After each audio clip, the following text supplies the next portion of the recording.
Are you grinding for these camos, but you can't seem to make any progress because your aim looks like this? Well, I'm going to give you some settings to make your aim go from that to this. I'm going to go over all the in-game settings for your aim and movement, as well as some ICUE settings for those of y'all that are using the Scuf Envision Pro. There's so many different settings for your aim and movement in this game, and it's pretty difficult to go through the menus, so I'm going to go through it with you guys, and we'll get through it pretty easily. And if at any point in this video I do actually help you guys out and you're not already, go ahead and hit that subscribe button down below. I'd greatly appreciate it, and let's get into the video. So if you guys are not using the Scuf Envision Pro, you'll probably want to skip this side of the video. I'll go ahead and put some chapters down below for y'all to make it easier. The Scuf Envision Pro, which is the controller I would recommend. It's been my favorite so far. There are some buggy things with the software, but the controller has been by far my favorite. Not only that, it's probably the cheapest 4-paddle controller that I've been able to find that's not going to be falling apart on me after a couple of months. I'll leave a link to my review video down below, but let's get into the settings for Black Ops 6 that I use for my ICUE.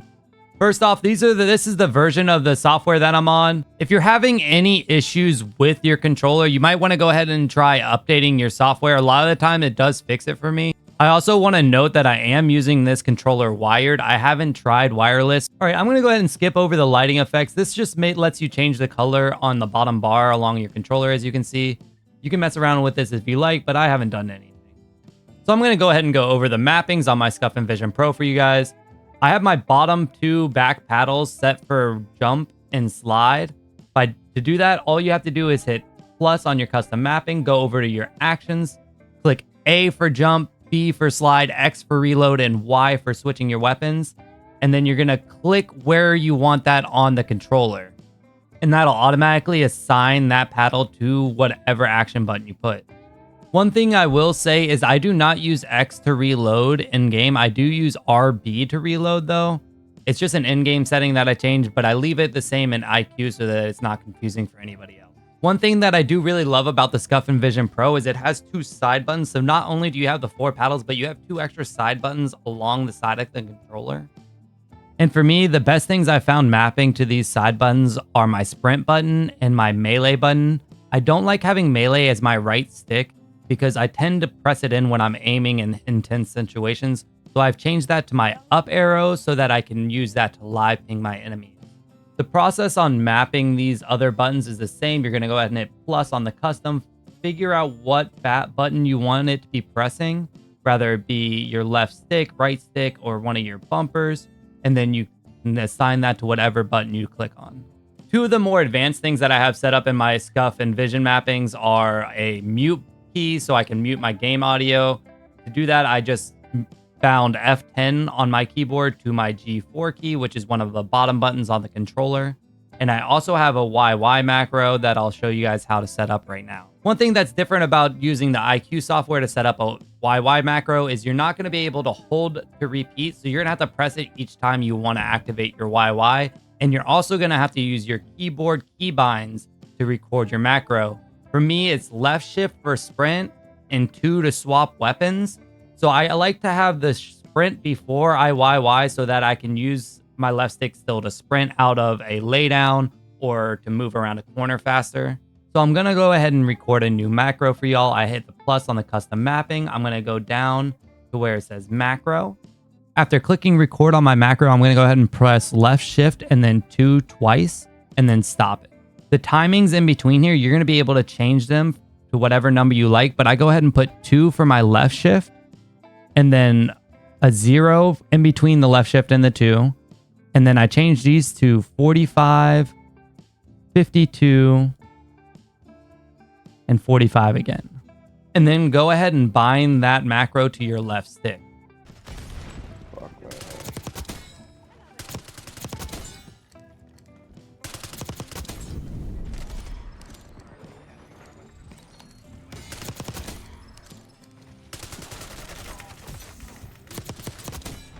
Moving on to the thumbstick settings, these are going to be a little bit different for me too. I did get my right stick response curve from TP, so shout out to him.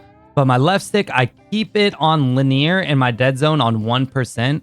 And then on my right stick, I have a 0 dead zone with a custom response curve. The first little ball, you're going to go ahead and put it 0. The next one is going to be sitting right around 24%. The next one is going to be at 31. The fourth ball, you're going to go ahead and put at 50%. The next one is going to be at 71, and the last one at 100%. This right stick response curve makes a huge difference for me. It makes my aim feel a little stickier, and you can change all the other settings in game and everything, but I think this is what makes the biggest difference for me. Moving over to my triggers, I use an exponential on my left stick with a 4% dead zone and a default with a 5% dead zone on my right. But I do use the trigger stops all the way up, so I'm barely having to make a pull on them to get a full activation. As far as the vibration goes, you can turn this off here, but I do have it turned off in game for myself. And that covers all the ICUE settings that I use for Black Ops 6. And now we're going to go ahead and jump into the in-game settings.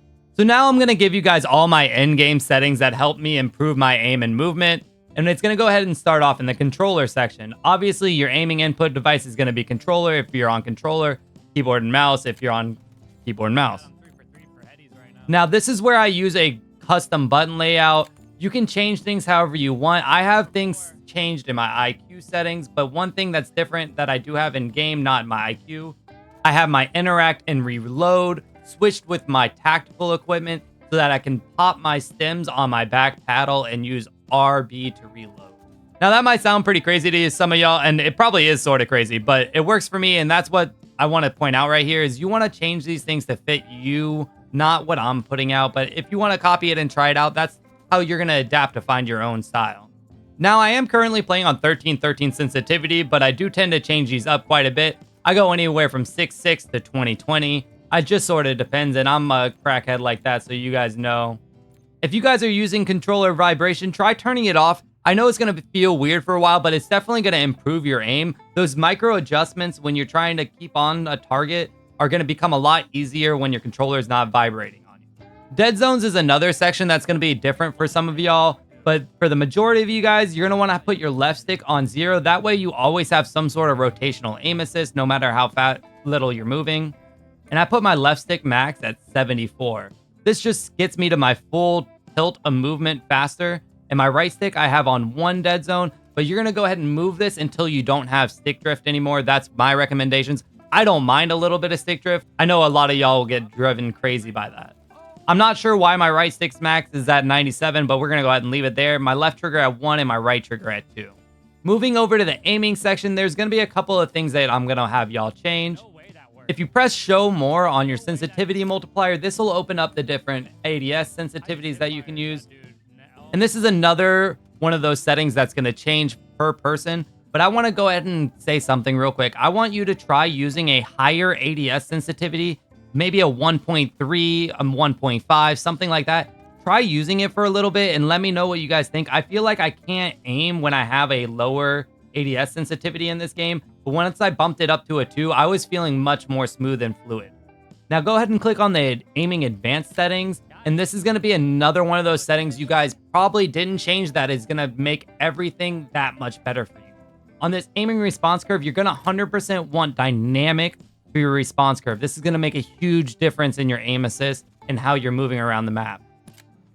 I have my response curve slope at 1. I don't know exactly what this does. I'm just leaving it where it is. And you can also set different zoom sensitivities. So if you want your low zoom optics to have a different sensitivity than your high zoom, you can do that here. This ADS sensitivity transition timing is another thing you can mess around with. I leave mine on gradual. It sort of changes your ADS sensitivity as you're zooming in, and I seem to feel like that's the more smooth option for me. Obviously, we want target aim assist on, and I don't use any motion sensor aiming or anything like that. Now we're going to move over to the movement section, and this is where things are going to get a little bit more tricky as well. I've seen a lot of people using this sprint assist on the on setting, and that might be good for having your gun pull up faster, but this tactical sprint assist is 100% going to make you move as fast as possible. And you're going to want your sprint assist delay set to 0, your sideways and backwards sprint assist both on, and your mantle assist off. I also have crouch assist and corner slice both off. If you don't know what corner slice is, it's when you're going around a corner and you're slightly cocking your head to the side to peek around. Here's another huge setting that I know is going to throw some of y'all off, especially at first, but I'm going to have you guys try this out and at least give it a day. Go ahead and switch your slide/dive behavior to hybrid, and by doing that, to dive, you're going to go ahead and press your left stick down and your crouch at the same time, and that'll make you dive. So if you want to slide, you just press the crouch button. If you want to dive, you press the left stick and the crouch button. Diving is such a huge part of your movement in Black Ops 6, and I don't want you guys to be missing out by not using this setting. I have auto door peek off, automatic airborne mantle on, sprint restore on, slide maintain sprint is on, parachute automatic behavior off, mantle cancels reload off. Now go ahead and click on your movement advanced settings, and we're going to move a couple of things around here. First off, if your sprint tactical behavior is on hold, change it to toggle. I don't know why some updates are resetting the settings, but go ahead and make sure you have this on toggle. Auto move forward off, and your single tap on sprint. If you want to be one of those people jumping out of the water like a crackhead with your gun already pulled up, go ahead and change your plunging underwater to free from trigger, and that'll let you do that by pressing the jump button as soon as you get to the top of the water. I have sprinting door bash on. Obviously, you want to be able to run through doors. Now, in the last section on the controller settings, there's not a whole lot to change. Most of this stuff should be set the way you want it. I have my armor plates to apply all. That's obviously for more of a Warzone thing. But the one thing you're really going to want to change is in the advanced settings. And that's going to be your interact and reload behavior. In multiplayer, you're really going to not be wanting to pick up all the weapons around you. So you want to put prioritize reload. But if you're in Warzone, you want to prioritize interact. I also turned off my sprint cancels reload. You can also decide if you want to prioritize a finishing move or a body shield here in the settings. Now that we've gone through all the ICUE settings, in-game settings, everything you need to start improving your aim and movement, go ahead and hop into a game and get going. There's one thing that's always going to improve your aim, improve your movement, and that's going to be playing the game. The more you play, the better it's going to get. The more you're going to get used to the feel of the game. If you guys want to see a full in-depth movement guide on this new Black Ops 6 Omni movement, then let me know down below. If and only if you guys really think I do deserve it, leave a like on this video, and I'll catch you guys next time. Enjoy the rest of your night. Peace. Notes just fried on both.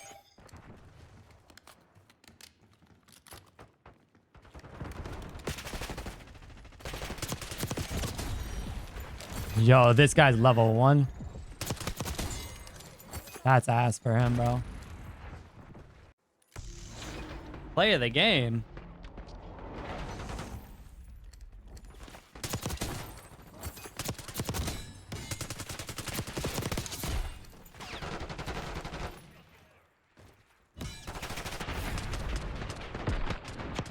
Ooh.